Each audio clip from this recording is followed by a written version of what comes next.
ठरलं तर मग प्रेक्षकांनो, आता एक एक करत प्रियापर्यंत गाडी आलेली आहे. प्रियाला आता खूप मोठा झटका बसणार आहे. कारण सुमनने तिला ओळखले प्रेक्षकांनो. सुमनने तिला ओळखल्या कारणाने जो काही गहजब झालाय आणि त्यानंतर ज्या वेळेला प्रिया त्या ठिकाणी गेली होती त्यावेळेच CCTV फुटेज आणि त्यामुळे घडलेल्या अनेक गोष्टी या सगळ्यांच्यामुळे आता मात्र भांडं तर फुटलेलं आहे, पण त्याचबरोबर प्रियाला या सगळ्यामध्ये आता सगळ्यांच्या समोर एक्सपोज सायलीने कसं केलंय, मग कुणाची मदत घेतलंय आणि सुमनने कसं सत्य समोर आणलंय, एका CCTV कॅमेऱ्यामुळे ती कशी अडकली गेले पाहू. प्रेक्षकांनो, आता सायलीने अर्जुनला ऑलरेडी सांगितलेलं आहे. सायली अर्जुनला सांगतेय आणि आता मला तर बरोबर जे काही सुमन काकूने सांगितलंय ते बरोबर पटले असं सायली आता अर्जुनला सांगते. आणि अर्जुनला ती सांगायला लागते की त्या दिवशी सुमन काकूला किडनॅप केलं त्यावेळेला तिकडे प्रिया गेली होती, पण प्रियाचं तिकडे जाण्याचं काम काय, प्रिया तिकडे का गेली होती हे मात्र गूढ आपण जर का शोधून काढलं ना तर अनेक गोष्टी उलगडतील. कारण तसं बघायला गेलं तर आता नागराज काकांनी पैशासाठी सगळं हे केलं होतं. मग जर पैशासाठी हे सगळं केलं होतं तर त्यानंतर मग आता हे पैसे मिळवण्याचा मार्ग म्हणजे त्यांचा काय असणार. अर्जुन म्हणतो बरोबर आहे. यावरती चैतन्य म्हणतो तुला आठवते का अर्जुन, आपण मागच्या वेळेला एकदा तिच्या बरोबर आपण हे करत होतो तेव्हा आपल्याला पण संशय आला होता की ही तन्वी आहे की नाहीये. त्यावरती अर्जुन म्हणायला लागतो हो, पण आता आपण एक काम करूया, आपण सुमन काकूला विचारून पुराव्या सकट बोलूया, पुरावे नसताना ती आपल्याला फिरवेल. सायली म्हणते मला पण असंच वाटतंय की नागराज आणि महिपत यांनी आता प्रॉपर्टी मिळवण्यासाठी प्रिया हे एकमेव साधन आता केलेलं असणार आहे याची मला खात्री आहे. आणि या सगळ्यामुळे मला असं वाटतंय की प्रिया ही खोटी तन्वी असू शकते. सुमन काकू आपल्याला सगळं सांगतील, कारण जर का ती खरी असती तर खरी असताना तिने आपल्या आई वडिलांना हे करण्याचा प्रयत्न केला असता का, सांग बरं. असं म्हटल्यावर ती मग आता लगेचच हे दोघं जण सुमनकडे सगळी चौकशी करायला येतात. आणि त्याच वेळेला चैतन्याला ज्या ठिकाणी सुमनला आता किडनॅप केलंय त्या ठिकाणी CCTV कॅमेरे किंवा आता असं काही भेटतंय का हे सगळं सगळं पाहायला सांगायला लागतात. त्यानंतर मग आता इकडे चैतन्याला अर्जुन म्हणतो की तू जा, ज्या ठिकाणी सुमन काकूला ठेवलं होतं ना त्या ठिकाणी आता तू जाऊन बघ की नक्की आता काय आहे ते. असं म्हटल्यावर ती मग आता लगेचच तो सांगायला लागतो ठीक आहे, मी तिकडे जातो आणि CCTV कॅमेऱ्यामध्ये. आता यावरती सायली म्हणते तुम्हाला आठवतंय का, आपण तेव्हा ज्या वेळेला गेलो तेव्हा आपल्याला कुणीतरी डिस्ट्रॅक्ट केलं होतं, कुणीतरी एक व्यक्ती आपल्याला तिकडून आता डिस्ट्रॅक्ट करत आता चालली होती, आठवतंय. यावरती अर्जुन म्हणतो हो मला आठवतंय, कुणीतरी आपल्याला डिस्ट्रॅक्ट करत चाललं. यावरती मग आता इकडे अर्जुन सांगायला लागतो बरोबर आहे, आठवतंय मला, आणि ती कदाचित प्रियाच असू शकते. आणि मग चैतन्य CCTV कॅमेरे आणायला निघाला, CCTV फुटेज आणायला निघाले. अर्जुन आणि सायली आता इकडे सुमनला विचारायला निघालेत. दोघं सुमनकडे आलेली आहेत आणि त्यावेळेला सायली सुमनला म्हणते सुमन काकू नीट आठवून सांगा, तुम्ही त्या मुलीचा चेहरा पाहिला होतात का. आणि त्यावरती सुमन सांगते अगं सायली, खरं सांगू का, तर आता मला इतकंसं काही नीटसं आठवत नाहीये, पण ना तिची ना उंची वगैरे आपल्या तन्वी इतकी होती. सायलीला अजून काय पाहिजे, सायलीला हे सगळं हवे असतं. आणि त्यानंतर सायली आता सांगायला लागते सुमन काकू तुम्ही कॉन्फिडेंटली सांगू शकता का ती तन्वी होती. यावरती सुमन म्हणते मला खरं तर मगाशी तेच बोलायचं होतं, पण प्रतिमा वहिनी तिकडे होत्या ना म्हणून मी काही बोलले नाही. म्हणजे आता ज्या वेळेला खरं सांगायचं तर मी ते पायातलं हे बघितलं ना तर तन्वीच्या पायात हे नेहमीच असतं. सायली म्हणते मी पण तोच विचार केला. सुमन काकू जर काही तन्वी असेल ना आणि ती नागराज काकांच्या सोबत आता मिळालेली असेल ना तर आपल्यासाठी महाकठीण काम होऊन बसणार आहे. हे बघा ती आता तुम्हाला पकडायला आले, ती नागराज महिपतची मदत करते, मग ती रविराज काकांची मुलगी कशी होऊ शकते. सुमन म्हणते तोच तर मी विचार करते, ही भाऊजींची मुलगी आहे, मग ही असं नाही करणार असं मला वाटत होतं, पण नाही, हे सगळं हिनेच केलेलं आहे. आणि हिचा याच्याशी काय संबंध आहे किंवा महिपत आणि नागराज यांच्याशी तिचा काय संबंध आहे हे जर का जाणून घ्यायचं असेल तर आपल्याला हे सगळं कळायलाच पाहिजे. यावरती सुमन म्हणते, तुला जी मदत हवी ती मदत मी करेन सायली. असं म्हटल्यावर ती सायली म्हणते, ठीक आहे काकू, तुम्ही जी केलीत ती मदत पण खूप आहे. तितक्यात तिथे प्रतिमा येते. काय दोघींचा विषय चाललाय, पण आता सध्या दोघी जणी प्रतिमाला काहीच सांगत नाहीत, कारण आता सगळं सत्य शोधल्यानंतर मगच हे करूया असं ठरतं. पण तोपर्यंत इकडे आता चैतन्य त्या स्पॉटवरती पोहोचलेला आहे. चैतन्य त्या स्पॉटवरती पोहोचल्यावरती चैतन्यने ताबडतोब आता इकडे सायली आणि अर्जुन यांना ते सीसीटीव्ही फुटेज पाठवलेलं आहे प्रेक्षकांनो. आणि ते सीसीटीव्ही फुटेज पाहिल्यावरती दोघांच्याही पायाखालची जमीन हदरली. कारण हे सीसीटीव्ही फुटेज दुसरं तिसरं काहीही नाही आहे, तर आता हे तेच आहे ज्याच्यामध्ये प्रिया दिसती आहे. आणि आता चैतन्य फोनवरती सांगतो की हो तुमचा दोघांचाही अंदाज बरोबर आहे, ती तन्वीच होती. कारण मधल्या वेळामध्ये तिने आता श्वास घुसमटला म्हणून मास्क काढला होता आणि ती तन्वी होती हे कन्फर्म झालंय. असं म्हटल्यावरती प्रेक्षकांनो मग आता सगळ्याच गोष्टी क्लिअर झालेल्या आहेत.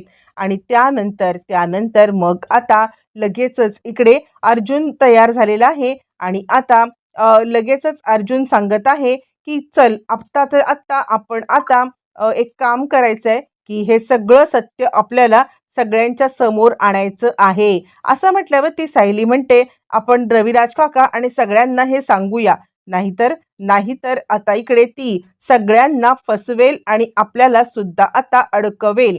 असं म्हणत सगळेजण घरी यायला निघतात आणि प्रिया सुद्धा त्याच वेळेला घरी आहे. मग सुमन सायली आता आपल्या जवळ घेते. सुमनला ज्या वेळेला सायली इकडे आपल्या जवळ घेते आणि तिला तो फोटो दाखवते, सुमन काकू हीच ती मुलगी होती का? सुमनने हे सगळं पाहिलंय आणि हो सायली, हो हीच ती मुलगी होती. सुमन हमसाहुमशी रडायला लागलेली आहे. कारण प्रेक्षकांनो खरं तर आता इकडे सुमनला काहीच कळायला मार्ग नाहीये की हे सगळं काय होतंय. एकतर आधी आपला नवरा आणि त्या नवऱ्याने तर आता आपल्याला उच्छादच मांडून ठेवलेला आहे. पण त्यानंतर मग आता ही तन्वी सुद्धा अशी निघाली, भाऊजींना किती आता त्रास होणार असं म्हणत आता इकडे तिला खूपच वाईट वाटतंय.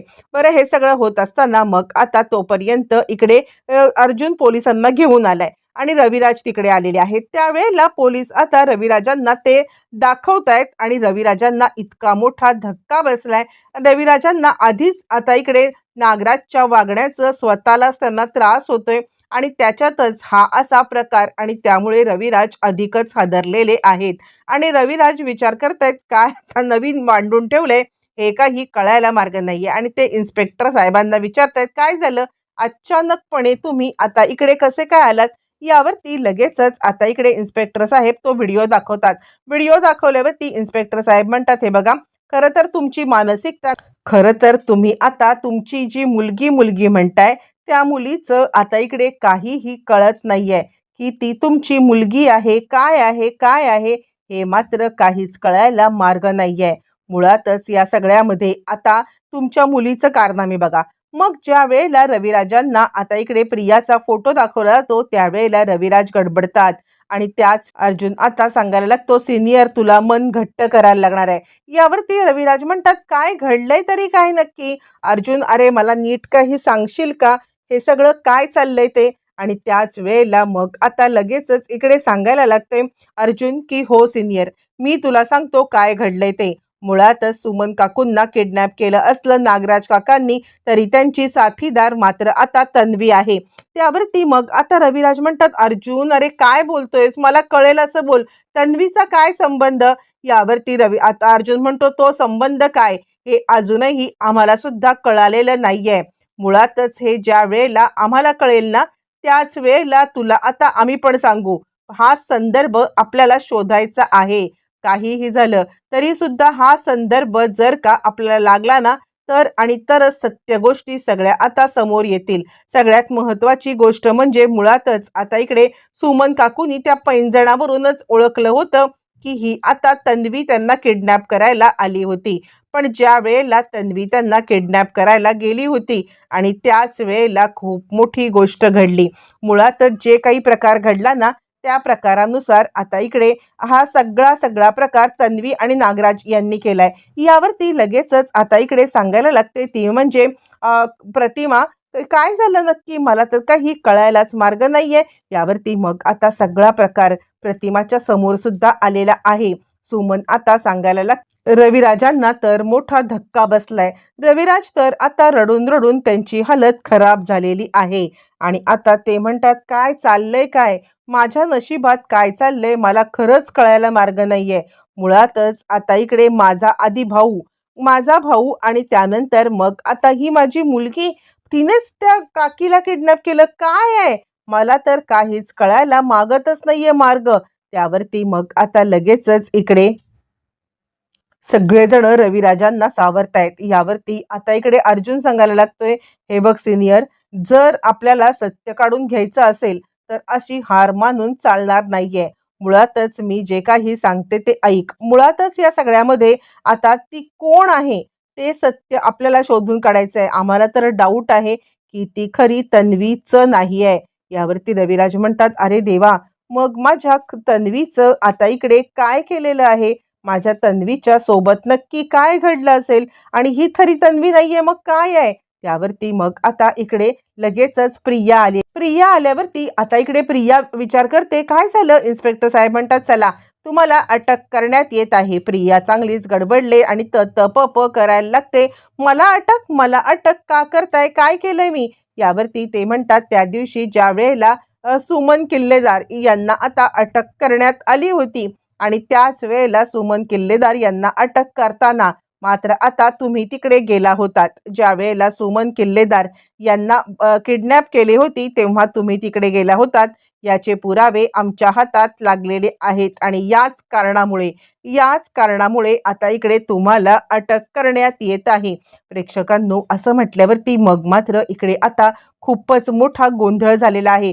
प्रिया आता स्वतःचा बचाव करते आणि स्वतःचा बचाव करत प्रिया बोलायला लागलेली आहे, नाही नाही, मी खरंच काही केलेलं नाहीये. सुमन काकूला वेड लागले. आधी आपल्या नवऱ्याच्या विरोधात बोलली आणि त्यानंतर मग आता माझ्या विरोधात बोलत चाललेली आहे. ते काही नाहीये. मी आता या सगळ्यामध्ये अजिबात सोडणार नाहीये. सुमन काकू, का खोटं बोलून माझ्या आता आई वडिलांना मार करण्याचा प्रयत्न करतेस? का करतेस तू हे सुमन काकू? असं म्हटल्यावरती मग मात्र लगेचच इकडे आता सुमन काहीच बोलत नाही, तिचा गळाच धरते.